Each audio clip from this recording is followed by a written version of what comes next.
네, 한 주간의 정치권 이슈 짚어보겠습니다. 최수영 시사평론가, 김진욱 전 민주당 대변인 나와 있습니다. 어서 오세요. 안녕하십니까? 네, 자 오늘이 5.18 광주 민주화운동 44주년입니다. 오늘 여야 지도부도 광주에 총집결했고 윤석열 대통령도 기념식에 참석을 했습니다. 윤 대통령이 3년 연속 기념식에 참석을 했는데 보수 대통령으로서는 처음 있는 일이죠. 그렇습니다. 이제 보수 계열의 그런 정당의 그 대통령들은 이제 참석을 이제 한 번 정도를 재임 기간에 하거나 이런 경우들이 있었는데 네. 윤석열 대통령은 지금 취임 3년 계속 이렇게 참석을 하고 있죠. 저는 뭐 보수 정당이든 뭐 민주 정당이든 간에 5.18 광주의 민주 정신에 대해서 저는 이렇게 제대로 평가하는 게 그것은 사회의 온당한 몫이라고 생각을 합니다. 특히나 이제 저는 이제 윤석열 대통령이 이렇게 말하자면은 한 번도 빠짐없는 행보를 보여줌으로써 정말 광주의 정신이 보편 타당한 대한민국의 시대 정신이 됐고 이제 남은 과제는 뭐 그런 것 아니겠습니까? 과연 헌법 전문에 이제 수록이 되느냐의 네. 문제인데 이건 뭐 여야도 사실은 지금 반대하는 정당도 없고 합의에 있는 만큼 어느 순간 되면 이건 이루어질 것으로 보여서 저는 사실 윤석열 대통령의 이번 참석이 광주의 정신을 기리는데 또 한편의 큰 축이 될 것이라고 생각을 합니다. 혹시 좀 주목됐던 발언 같은 게 있으십니까? 저는 굉장히 좀 대통령께서도 얘기하셨지만 광주의 정신이 사실 정치적 자유를 열었거든요. 근데 이제 우리가 그 정신으로 인해서 우리가 정치적 자유는 만끽하고 있지만 경제적 자유는 사실 우리가 빈부격차라든가 여러 가지 사회적 약자에 대해서 제대로 이루어지지 못하고 있는 게 현실입니다. 그런 측면에서 계층의 사다리를 복원하고 경제 성장과 서민과 중산층의 시대를 열겠다. 이거는 이제 광주의 정신이 민주화의 운동의 서막이었다면은 경제적 경제적 공동체의 서막을 이제 우리가 제2의 과제로 열어야 한다. 그러니까 저는 그 대목이 주목이 되어서 어쨌든 대통령께서 광주의 정신이 이제는 우리 국민에게 보편 타당한 그런 정신이 된 만큼 이제는 우리가 함께 공동체를 살아가려는 그런 이제 우리가 준비를 좀 해야 되지 않느냐. 그 대목이 저는 좀 와닿았습니다. 네, 오늘 윤석열 대통령의 참석 의미는 좀 어떻게 보고 계십니까? 대통령께서 취임하시고 3년 연속으로 이 5.18 민주운동에 대해서 참석하신 부분에 대해서는 굉장히 높게 평가합니다. 그리고 오늘 그 말씀 주셨던 중에 5.18 정신이 굉장히 우리 사회에 이제 기본적인 정신이 되었다라는 부분에 대해서 평가하신 것도 저는 높게 평가하고 싶어요. 다만 오늘 방명록에 이렇게 적으셨더라고요. 우리의 자유와 번영, 미래를 이끄는 5월 정신. 사실 이것이야말로 헌법 정신이다라고 보여지는데 이 헌법 정신에 대해서 5.18 이 정신을 헌법 전문에 수록하는 부분, 이 부분에 대해서는 사실 지금 여야가 다 같이 노력하고 또 이견이 없어요. 만약에 오늘 대통령께서 이 부분을 수록하기 위해서 개헌의 필요성을 언급하셨다면 훨씬 더 좋지 않았을까. 그리고 그런 부분들이 있었다면 아마도 이 국정 동력을 회복하는 데 상당히 도움이 됐을 거다라는 평가를 하고 드릴 수 있었을 텐데 그 부분이 없었다는 점에 대해서는 매우 아쉽게 생각합니다. 네, 오늘 있었던 5.18 기념사와 관련해서 메시지와 그 의미 짚어봤고 국회 상황으로 넘어가 보겠습니다. 국회의장 경선 결과를 두고 민주당 내 여진이 좀 계속되고 있습니다. 이변이란 말이 있긴 있었는데 친명계 정청래 최고위원이 당원들에게 사과를 하자 우원식 의원이 반발하는 등 좀 잡음이 이어지고 있거든요. 그러니까 이 부분은 정말 제가 볼 때는 생산적이지 못한 논쟁을 하고 있다라고 보여집니다.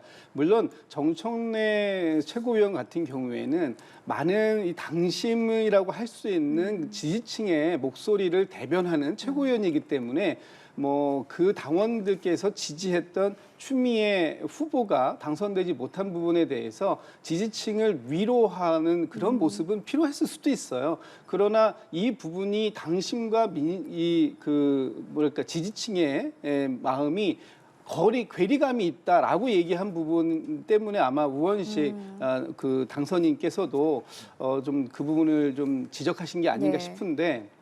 이 부분은 좀 과했다라고 저는 생각이 되고요.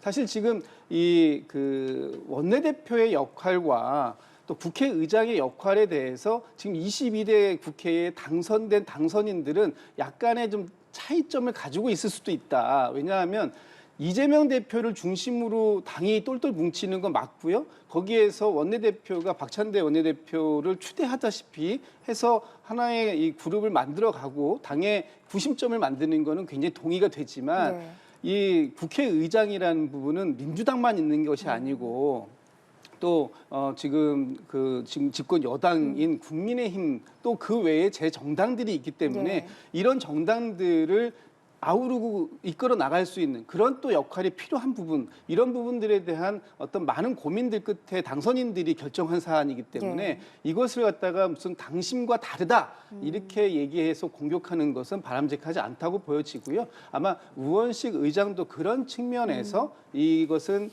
갈라치기가 아니냐 네. 이렇게 이제 말씀을 하신 거다 이렇게 보여집니다. 네, 정청래 최고위원의 발언이 과했다라고 말씀을 해주셨는데 사실 뭐 미안하다라는 이 발언 자체가 우원식 의원이 당선된 거에 좀 사과를 드린다 이런 식으로 오해를 불러일으킬 수도 있기 때문에 우원식 의원이 좀 기분이 좋지 않았을 수도 있을 것 같거든요. 그렇죠. 아니 사과한다는 얘기는 추미애 의장이 당선되지 못했기 때문에 우리 지지자들에게 미안합니다. 그러니까 그거는 정말 말하자면 그걸 노리고 한 거죠. 근데 저는 이렇게 봅니다.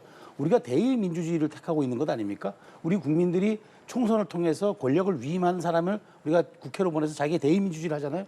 그런데 거기에 그 사람들이 자의적으로 그다음에 판단에 의해서 선택을 했는데 그 선택이 올바르지 않다고 얘기하는 건 그거는 직접 민주주의를 하겠다는 얘기 아닙니까? 근데 저는 이거는 말을 대의민주주의 정신을 부정하는 거죠. 우리가 그런 제도와 과정을 통해서 우리가 이제 권력을 위임해서 우리가 대의민주주의를 이제 채택한 나라에서 우리의 뜻이 관철해 그것도 우리의 뜻이라는 것도 정말 소수의 어떤 말하자면은 그 좀 강성당원들 뜻이 반영되지 않았다고 여기에 대해서 사과를 해야 되는 정치? 그건 제대로 된 정치가 아니죠. 그걸 그래서 그런 정치들을 우리가 중우 정치라고 그래가지고 굉장히 경계하는 것 아닙니까? 대의제와 중우 정치는 상당한 거리감이 있는데 그렇게 직접 참여하겠다 그러면 뭐하러 우리가 대의민주주의를 채택하겠습니까? 그리고 저는 사과도 온당치 않아요.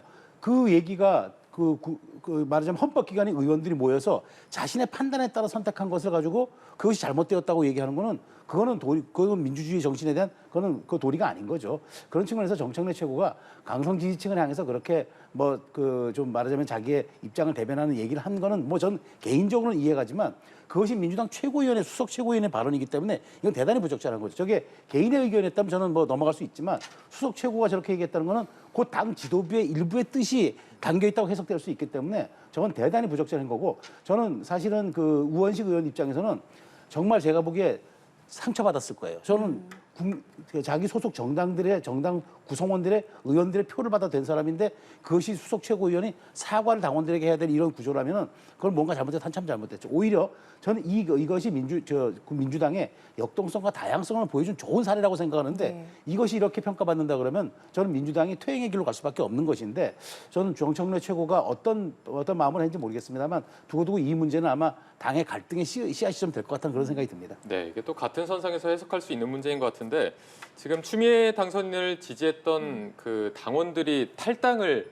계속해서 신청을 하고 있다고 합니다. 이재명 대표의 팬카페에도 탈당을 인증하는 글이 올라오고 조국혁신당으로 가겠다 이런 글도 올라오고 있는데 지금 이런 분위기가 이재명 대표의 연임에도 어느 정도 좀 영향이 있을 거라고 보십니까? 저는 이렇게 된 이상 이재명 대표의 연임이 저는 더 가속화될 거라고 봐요. 그러니까 이래서 이재명 대표가 당을 더 장악해야 한다라는 목소리가 셀 것 같아요. 그런데 한 번 더 생각해 본다 그러면은 우원식 의장이 되었기 때문에 내정자가 네네. 되었기 때문에 사실은 이재명 대표의 연임도 또 힘을 받을 수 있는 거예요. 왜냐하면 만일 박찬대 원내대표를 거의 합추대 형식, 그다음에 추미애 지금 당선인도 만일 추대 형식으로 또 됐다고 생각하고 그다음에 이재명 대표가 이래서 연임으로 간다 그러면 굉장한 비난이 쏟아졌을 거예요. 그다음에 지금 특히나 원구성을 앞두고 전체 17개 상임위를 다 독식해야 한다는 얘기도 나오는 이런 과정에 정말 이거는 그 민주당의 폭주다는 그런 비판이 나올 수가 있는데 그나마 균형 잡히게 우원식 의원이 됨으로써 이런 데에 대해 약간 비껴나갔는데 이게 지금 이재명 대표 연임에 영향을 끼친다. 저는 오히려 그래서 더 잘 된 것인데 이래서 또 일각에서는 그러겠죠. 이재명 대표 이제 더 연임해서 당을 더 장악해야 된다. 그러니까 결과적으로는 잘 된 일인데 이것이 저는 탈당으로까지 이어질 일인가 싶어요. 그래서 아니 자신들이 미는 사람이 같은 당 구성원이 의장이 안 됐다고 다른 당으로 가겠다면 사실 그런 사람들은 이 당에 애정이 원래부터 없었다는 얘기가 진배 없지 않겠습니까? 그런 측면에서 저는 이재명 대표의 연임은 저는 아직 4개월 남았으니까 조금 기다려봐야 되지만 저는 그렇게 갈 거라고 보는데 이 사안이 영향을 끼친 것 같지 않습니다. 다만 강성 지지층은 이걸 계기로 이재명의 민주당이 완성되지 않았다는 그걸 입증하는 사례로 얘기하면서 더 그립을 지어야 한다. 그런 논리를 펼칠 거는 같아요. 네, 여기에 대해 좀 어떻게 해석하고 계십니까? 그러니까 이런 탈당 대규모 탈당 사태가 지금 이제 두 번째예요. 지난번에 이재명 대표에 대해서 그 체포 동의안 가결됐을 때 그때 한 번 있었고 이번에 한 번 있는데 사실 이런 것은 어떻게 보면 지지자들이 본인들이 할 수 있는 선택권이라고 저는 봅니다. 입당의 자유가 있으면 탈당의 자유가 있는 거 아니겠습니까? 탈당하시는 거는 뭐 할 수 있는데 이것이 과연 이재명 대표를 지지하고 이재명 대표를 도와주겠다고 했던 그런 측면에서 입당하셨던 분들이 할 수 있는 선택이라면 진짜 이재명 대표를 돕는 게 맞나 이런 생각이 좀 들고요. 지금 당에서 이 문제가 이렇게 부각이 되고 있는 것처럼 보이지만 사실 이 문제도 뭐 그렇게 오래갈 문제는 아닌 것 같고요. 이것 때문에 갑자기 이재명 대표의 연임 문제 이것이 무슨 영향을 받느냐 저는 아무런 관계가 없을 거라고 보입니다. 이 문제하고 전당대회는 또 별개의 문제고요. 앞으로 당이 어떤 누구를 중심으로 해서 나갈 것인가 하는 문제 이건 또 다른 문제예요. 만약에 그 전당대회가 열렸어요. 그러면 이분들 탈당하신 분들이 지금 이재명 대표를 위해서 뭘 해줄 수 있습니까? 그래서 아마 지금 당에서 강성 지지층이든 아니면 당에 오랫동안 지지를 보내오셨던 분들이든 지금 이 상황을 가지고 어떤 앞으로의 그 전당대회 구조, 구도 이런 부분들을 평가할 건 아니다. 그래서 이거는 일시적인 어떤 상실감 이런 것들에 대한 표현 정도로 그냥 보는 것이 맞지 않을까 싶습니다. 일시적일 거라고 말씀을 해주셨는데 그런데도 이 국회의장 경선 결과가 이재명 대표 위주로 좀 똘똘 뭉쳤던 민주당에 균열이 생기는 것 아닌가 하는 얘기도 나오고는 있습니다. 또 이 시점에서 당 내부에서는 김경수 전 경남지사의 역할론이 다시 주목을 받고 있는 모습인데 내일이죠. 김 전 지사가 이제 잠깐 귀국을 합니다. 이 역할론과 복귀론에 대해서는 어떻게 보고 계세요? 일단 두 가지를 말씀을 주셨는데 이재명 대표를 중심으로 한 이 당의 구조 이거는 전 변함이 없을 거라고 보여집니다. 네. 지금 원내대표 선거와 이 의장의 선거가 명심이다 해가지고 많은 분들이 이번 그 의장 선거가 명심이 반영된 거다. 그렇기 때문에 지금 이재명 대표 중심의 체제가 균열이 온 거다 이렇게 말씀을 주시잖아요. 저는 전혀 그렇다고 생각하지 않습니다. 제가 아까도 말씀을 드렸지만 원내대표의 역할이 따로 있고요. 국회의장의 역할이 따로 있습니다. 네. 이번 국회의장의 역할은 단지 민주당의 의견을 하나로 모으는 것뿐만 아니고 22대 국회 전체의 의견을 모아서 입법 성과를 내고 정치적 효능감을 보여줘야 하는 그런 역할을 의장이 갖고 있기 때문에 이번 역할에 대해서 당선자들은 다른 판단도 있었을 것이다라고 보는 것이에요. 그리고 지금 김경수 전 지사가 내일 일시 귀국을 합니다만 이것이 과연 민주당의 어떤 구조의 변화를 가져올 것이냐 저는 그것도 너무 이른 예측이다. 지금 언론들은 민주당이 지금 이재명 대표의 일극 체제다 이런 식으로 가면서 거기에 대항할 수 있는 어떤 새로운 인물군으로 김경수 전 지사를 이제 선택을 하신 게 아닌가 싶긴 한데 네. 김경수 지사가 이번에 들어오는 것은 완전히 귀국을 하는 것이 아니고요. 네. 다음 주에 있을 노무현 대통령의 추모식에 네. 일시적으로 참석하기 위해서 잠시 들어오는 것이기 때문에 여기에 정치적 의미를 너무 크게 부여하는 거 이것은 이렇게 바람직해 보이진 않습니다. 그러면 복권 가능성은 어떻게 보세요? 그거야 말맞다나 진짜 이 정치적인 복권이 필요한 부분이에요. 사실 사면권하고 복권이 사면 복권이라고 우리가 같이 부르는 이유는 어떤 한 가지만 할 수도 있지만 사실은 통상적으로 이 두 가지가 세트로 같이 이루어지지 않습니까? 어떤 사람이 사면됐는데 복권이 안 됐다? 이거는 그 당시에 정치적 판단이 있었던 거 아니냐 이렇게 볼 수밖에 없는 부분이고 이것 때문에 김경수 전 지사의 복권 부분을 향후 정치적인 부분하고 연계시켜서 보기 위해서 남겨둔 거다 이렇게 해석할 수도 있어요. 근데 지금 김경수 전 지사가 뭔가 정치적 활동을 하기 위해서는 복권이 선행되어야 되는 그렇죠. 부분이고 그렇지 않다면 27년 대선인데 28년 5월이나 돼야 복권이 되기 때문에 아직도 김경수 지사에게는 한쪽 발에 큰 추가 매달려 있는 것이다. 이렇게 봤을 때 이 부분을 풀어줄 수 있는 유일한 한 사람이 있지 않습니까? 윤석열 대통령이에요. 윤석열 대통령께서 복권을 시켜줄 것이냐 말 것이냐를 결정해야 되는 상황이 이제 올 텐데 예. 그야말로 따라 그것은 정치적인 결정이 될 것이다 이렇게 보여지고 그런 결정이 오기 전까지는 지금 뭐 당내에서 김경수 지사가 크게 할 수 있는 정치적 역할은 네. 크게 보이지 않는다 이렇게 보이십니다. 네, 김 전 지사 역할로는 아직은 시기상조다라고 말씀해 주셨는데 동의하시는지? 아마 저도 뭐 지금 뭐 많은 분들이 김경수 지사에 대해서 관심을 보이는 게 이럴 겁니다. 그 지난 총선에서 우리 임종석 전 실장 그다음에 박용진 전 의원 그 박용진 의원 같은 분들이 공천에서 탈락하면서 아 이제 뭔가 이제 이분들의 그 차기 당 대표 선거에서 이재명 대표가 그래도 일합을 겨룰 수 있는 그런 분들이었는데 이렇게 그 말하자면은 배제가 되는구나라는 생각을 했을 거예요. 그러다 보니까 지금 사실 민주당이 이재명 일극 체제 그다음에 이재명 대표 연임론이 나오는 상황에서 거의 지금 당내에서 다양성이라고는 물론 뭐 우원식 의장이 당선되면서 그 입증이 된 건 있습니다만은 대항마가 없다라는 그런 얘기들이 많이 나와요. 그래서 지금 그런 측면에서 이제 김경수 역할론이 나오는 것 같은데 저는 이렇게 봅니다. 사실 김경수 전 지사에 대해서 뭐 대통령께서 물론 뭐 사면 복권을 그 권한을 갖고 있지만 저는 어쨌든 이분이 뭐 사과가 좀 먼저 대국민 사과가 선행돼야 된다고 봐요. 왜냐하면 드루킹 사건이라는 건 우리 민주주의의 공론장을 위협했던 사건이거든요. 그런데 여기에 주범 역할을 했던 분, 배우 역할을 했던 분이 과연 그러면 이제 정치적인 어떤 그런 사면 복권을 받는 거는 뭐 대통령의 그 결단에 따라 가능하지만 이런 엄중하고 중차대한 사안에 대해서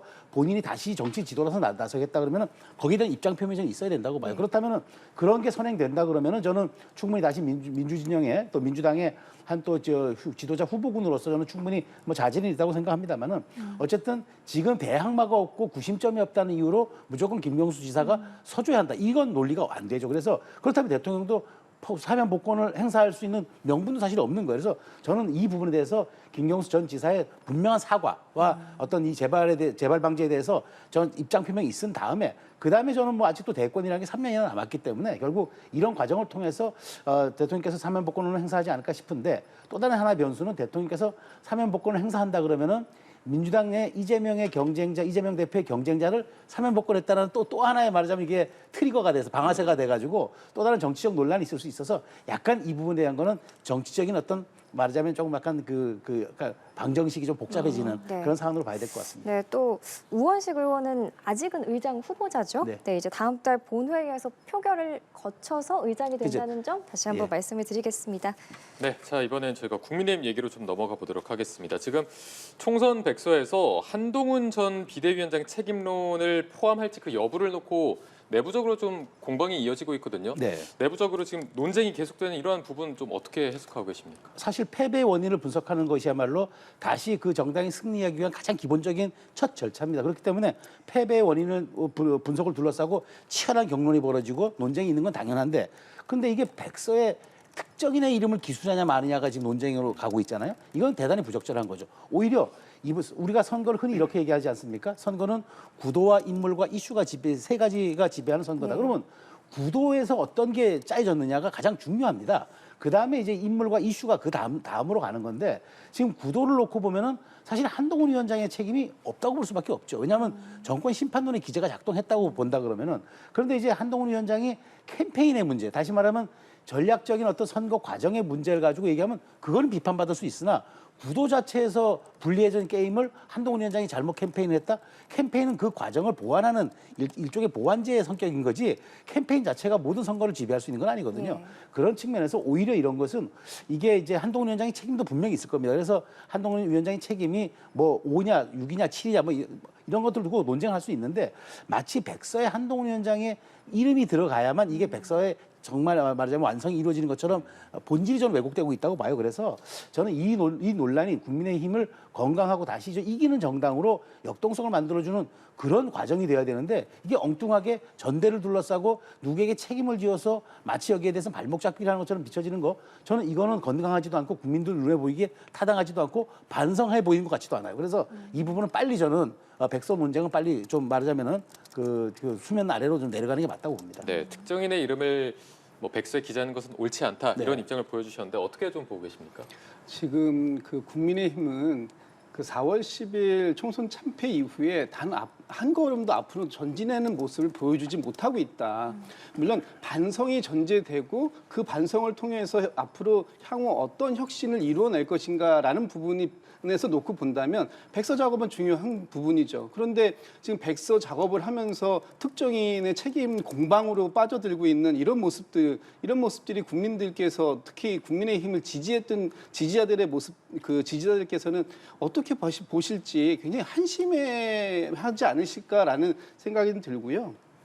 지금 뭐 그 국민의힘에서 만드는 백서 외에 한동훈 지지자들께서 뭐 국민 백서라는 걸 별도로 만들자 이런 얘기도 나오고 있지 않습니까? 이런 모습들을 보면 지금 당에서 그 앞으로 이 국민들에게 어떻게 신뢰를 더 얻을 것인지, 어떻게 지지를 더 만들어 나갈 것인지 하는 모습보다는 누가 책임이 더 크냐 하는 모습으로 빠져드는. 그래서 심지어는 윤칠 한삼이라는 말이 나오잖아요. 윤석열 대통령이 70%, 한동훈 전 비대위원장이 30% 이렇게 이미 어느 정도의 공식화되어 있는 게 나와 있다면 이 부분은 빨리 털어내고 앞으로 국민의힘은 무엇을 위해서 변화해 나가겠고 수도권의 그 지지를 얻기 위해서 어떤 방식으로 가겠습니다라는 미래 비전을 보여주는 것이 빨리 나와야 될 것이다. 이렇게 좀 충고의 말씀을 드립니다. 네, 그런데 최근 이제 자맥을 이어가던 한동훈 전 위원장이 외부 활동을 좀 늘리고 있습니다. 물론 직접적인 입장 표명은 아직은 없거든요. 그 전대 출마 여부가 최대 관심사로 떠올랐는데 이런 백서 작업을 포함해서 이런 책임론이 한동훈 전 위원장의 복귀 여부에는 어떤 영향을 미치게 될까요? 뭐 저는 사실 큰 영향은 없을 걸로 봐요. 이제 근데 저는 한동훈 위원장이 지금 이렇게 행보를 놓고 보면은 여의도의 시각으로 놓고 보면은 거의 뭐 전대 출마하겠다는 게 90% 이상이 될 것 같아요. 예. 높아요. 그러니까 날이 가면 날이 갈수록 점점 가능성이 높아지고 있는 그런 분위기인데 전 여기서 제가 지적드리고 싶은 거는 한동훈 위원장이 더 이상 목격담 정치는 그만했으면 좋겠어요. 정치 지도자가 무대 뒤로 섰다가 무대 앞으로 다시 나올 때는 본인이 뭘 하겠다는 비전, 가치, 그다음에 내가 국민의힘을 맡을 경우에는 이런 비전으로 또 임기가 3년 남은 윤 대통령과는 이 정도의 간격으로 내가 이렇게 국정에 지원하고 아니면 어떻게 각을 세우고 뭐 이런 자기의 비전과 소신을 한번 보여주고 그다음에 이제 한동훈의 정치. 사실 한동훈 위원장이 지난 3개월 동안 보여줬던 거는 국민의힘의 선거 책임자로서 보여줬던 것밖에 없잖아요. 네. 뭐 이른바 이제 캠페인의 전략을 보여준 것밖에 없는데 이제 여기에 당권을 잡겠다고 나오는 거는 이 당을 이끌어갈 비전과 가치가 뭔지를 보여줘야 되는데 그건 한마디도 안 나오고 어디서 목격되었고 어느 식당에 갔고 누구와 만났고 이거는 이거 본질에 부합하는 게 아닙니다. 그래서 저는 한동훈 위원장이 이제 목격담 정치 같은 경우는 5월 안으로 전 정리하고 6월, 그러니까 지금 7월 전대라는 것 아닙니까? 거의로 이제 7월 전대 쪽으로 분위기가 굳어가고 있는 것 같은데 그렇다면 6월 달에 당당히 나와서 국민 앞에 서가지고 이런 걸 하겠습니다.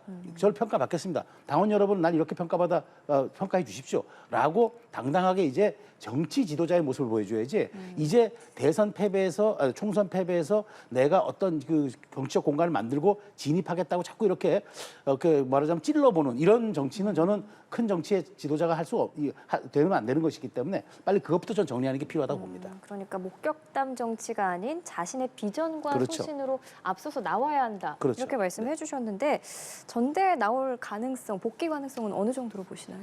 이미 국민의힘의 전당대회는 한동훈이냐 한동훈 아니냐로 정리된 거 아닌가요? 그렇게까지. 한동훈이 그 전 비대위원장은 이미 상수가 되어 있지 변수가 더 이상은 아닌 것 같다. 한동훈 전 비대위원장을 위해서 이 그 백서 문제에서 한동훈 비대위원장이 책임을 넣을 거냐 말 거냐 하는 부분을 지금 얘기하고 있고 또 한동훈 전 비대위원장에 대항하기 위해서 전대누를 어떻게 고칠 거냐를 얘기하고 있잖아요. 이렇게 얘기하는 것은 한동훈 전 비대위원장을 위한 그런 전대를 지금 가고 있는 것이기 때문에 한동훈 전 비대위원장은 아마도 출마를 하는 것으로 그렇게 마음을 굳혀가고 있지 않을까 이렇게 생각해 봅니다. 네, 알겠습니다. 자, 마지막으로 어제 오동훈 공수처장 후보자의 인사청문회가 있었습니다. 역시나 여야가 날선 공방을 벌였는데 눈길을 끌었던 대목이 대통령 소환 가능하냐라고 물었더니 일반론적으로는 소환이 가능하다라고 대답을 했거든요. 이 발언의 의미를 좀 어떻게 봐야 되겠습니까? 저는 뭐 공수처장 후보자로서 말하자면은 정확하게 자기의 입장을 저는 밝힌 거라고 봐요. 왜냐하면 법 앞에 모두가 평등한 것 아닙니까? 뭐 수사와 조사에는 누구도 예외 없다는 게 원칙 아닙니까? 그렇다면 공수처장이 여기서 대통령 소환 그거는 어려울 것 같습니다라고 얘기해버리면 이미 수사의 가이드라인을 준 거잖아요. 그러니까 모두에게 가능성을 열어놓고 이걸 지켜보겠다는 저는 오동훈 처장 후보자의 저는 말하자면 그건 뭐 소신을 떠나서 이거는 가장 원칙론적 입장을 밝혔다고 봐요. 그래서 여기에 대해서는 여야가 이견이 없는 것 아니겠습니까? 그런 측면을 놓고 본다면 저는 여기에 대해서 너무 과도하게 벌써 수사에 어떤 그 대통령도 소환한다라는 이렇게 가능성을 부여한 것보다는 법 앞에 누구도 예외 없다. 이 원칙을 확인해 줬다고 저는 그렇게 분석합니다. 네, 어제 인사청문회 어떻게 보셨습니까? 그 오동훈 공수처장 후보자가 정말 공수처장이 꼭 되고 싶구나라는 모습을 저는 봤다고 봐요. 왜냐하면 여기 말에서도 일반론적 의료론이라는 표현을 붙였습니다. 그거는 뭡니까? 진짜 말 그대로 일반론적으로는 그럴 수 있지만 실제 그럴 수 있을까 하는 의지를 보여주진 않았다. 그런 면에서 보면은 아마도 이 공수처의 이 해병대원 이 사망 사건에 대한 관련된 이 외압 의혹 이런 부분들에 대한 수사가 정말로 제대로 원칙대로 진행될 것인가 하는 부분에 있어서는 아직 지켜봐야 할 대목이 좀 많다고 보여지고요. 오동훈 후보자가 뭐 모르겠습니다. 그 임명이 뭐 대통령이 하시면 되기 때문에 될 것 같은데 되고 난 이후에도 일반론으로 얘기하시지 마시고 수사의 당위성으로 반드시 그 만약에 꼭 필요하다고 생각된다면 대통령 아니라 대통령 그 위에는 누구라도 부를 수 있다라는 그런 좀 기계를 좀 보여주셨으면 좋겠습니다. 예, 알겠습니다. 오늘 정치권 소식 최수영 시사평론가, 김진욱 전 민주당 대변인 두 분과 함께했습니다. 고맙습니다. 고맙습니다.